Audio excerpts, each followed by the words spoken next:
Bonsoir professeur Dubois. Bonsoir. Vous êtes l'invité de C'est-à-dire ce soir car la lutte anti-tabac dont vous êtes un des leaders en France vient de subir un revers assez considérable. Les ventes de cigarettes augmentent en 2009 assez considérablement et ceux qui se soignent pour arrêter de fumer sont de moins en moins nombreux. Comment est-ce que vous expliquez que la cigarette revienne ? C'est pas un revers pour nous, c'est un revers pour les Français et ceux qui vont en mourir. En fait, c'est par manque d'une politique sérieuse de lutte anti-tabac que les Français, et notamment les fumeurs, vont subir les conséquences. Nous avons tiré la sonnette d'alarme depuis plusieurs années, et notamment l'année dernière, parce que l'année dernière, en 2009, chaque mois, on a vendu plus de cigarettes que le même mois de l'année précédente. Donc on était parfaitement au courant qu'il y avait un emballement de la consommation et on sait très bien ce qu'il faut faire. Il suffit d'aligner les différentes méthodes d'action et on s'aperçoit qu'on a pratiquement tout arrêté ou qu'on fait très mal. Alors, on va revenir sur ces points en détail, on a un petit peu de temps, mais tout de même vous dites pas de politique de lutte contre le tabac. La hausse des prix considérable, elle aussi. Quelle hausse des prix? Pas considérable du tout. Elle était ridicule.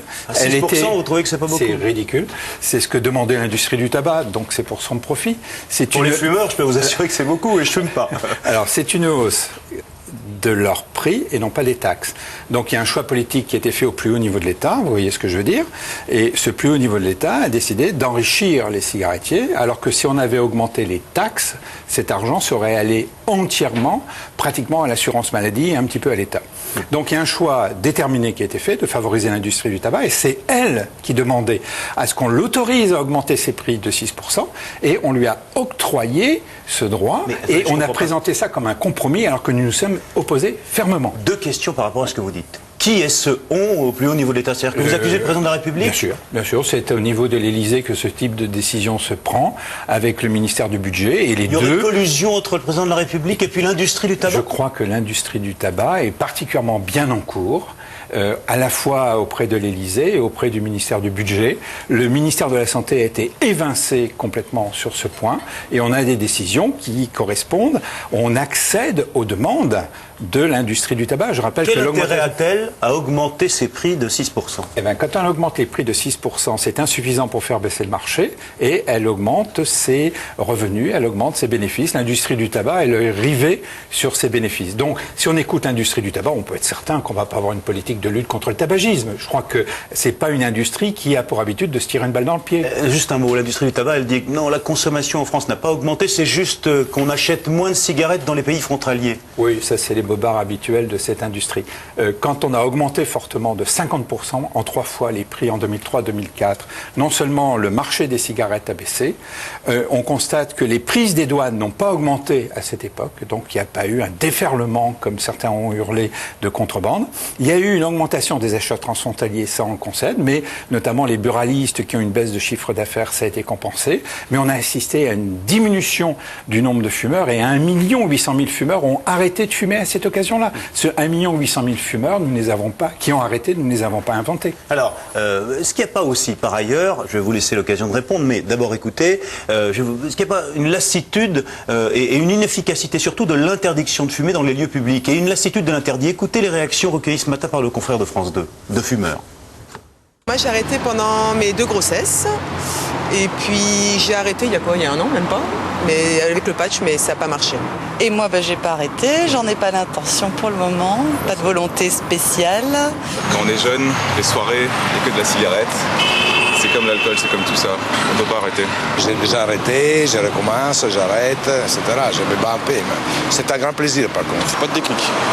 Je reviendrai un matin, je vais me lever, boum, ok j'arrête, d'accord, c'est fini. J'aurai mal à la gorge. Ce qui est incroyable, c'est que le tabac était en train de devenir tabou, ou était devenu un tabou, et là, c'est le retour du tabac plaisir. Comment vous l'expliquez? C'est surtout un retour parce qu'on ne fait rien, et l'ambiance générale a complètement changé. L'ambiance donnée par Jacques Chirac et l'ambiance donnée par Sarkozy est absolument pas la même. Donc là, on a quelque chose où pratiquement toutes les mesures sont favorables à l'industrie du tabac. Il n'y a pas de grande campagne, il n'y a plus de grande campagne. Les avertissements sanitaires, ça fait depuis 3 ans, on les annonce pour dans 6 mois.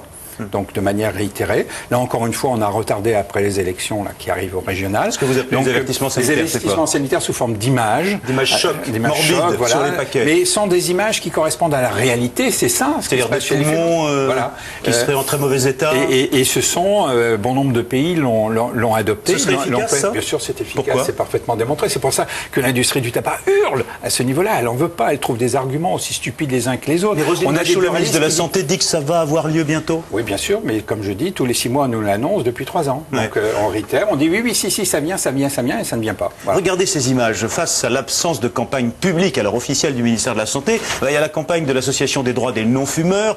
Il y a eu celle-là d'abord, regardez, où on a assimilé le fait de fumer à un acte sexuel forcé, une fellation. Franchement, choquer de cette façon, ça sert à quelque chose? Alors c'est une campagne qui est choquante, elle désirait d'ailleurs choquer un peu les gens. Oui, c'est les droits des non-fumeurs qui Mais elle choque avec efficacité ou elle choque simplement la morale? Vous savez que cette campagne n'a pas eu lieu, c'était uniquement des dépliants et que la campagne c'était un tout autre spot qui était prévu par droit des non-fumeurs. Mais ça sert à quelque chose ça, ce qu'on vient de voir? Écoutez, ce style de campagne c'est le choix d'une association, c'est son choix propre.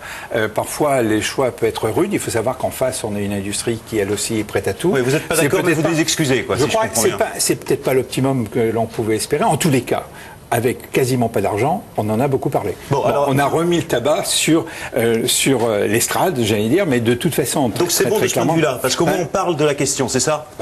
On parlait pratiquement plus de tabac, et il n'y a plus de grandes campagnes. On a vu disparaître les campagnes qui notamment attaquaient le produit et attaquaient les modalités d'action de l'industrie du tabac. Alors on va être juste avec l'Association des droits des non-fumeurs, qui a fait réaliser par Yvon Attal un spot beaucoup plus agressif sur la cigarette elle-même. Le spot est mieux. On va le regarder tout de suite. Mesdames, messieurs, si je vous ai fait venir en urgence, c'est que nous avons un énorme problème. Nous avons plus de 60 tonnes de déchets toxiques sur les bras. De l'acétone, du cadmium, de l'ammoniac. Il faut absolument trouver une solution pour nous en débarrasser, et vite. J'attends vos propositions. On peut pas les envoyer dans une usine de retraitement? Non, trop cher. Faut faire comme la dernière fois, on achète un terrain et on les enfouit discrètement. Non mais c'est fini cette époque, on aura les écolos sur le dos en moins de 24 heures. Et les embarquer vers un pays moins regardant? Non mais c'est tout. Vous pouvez pas me trouver une solution plus simple, plus économique, plus efficace? Et si on les faisait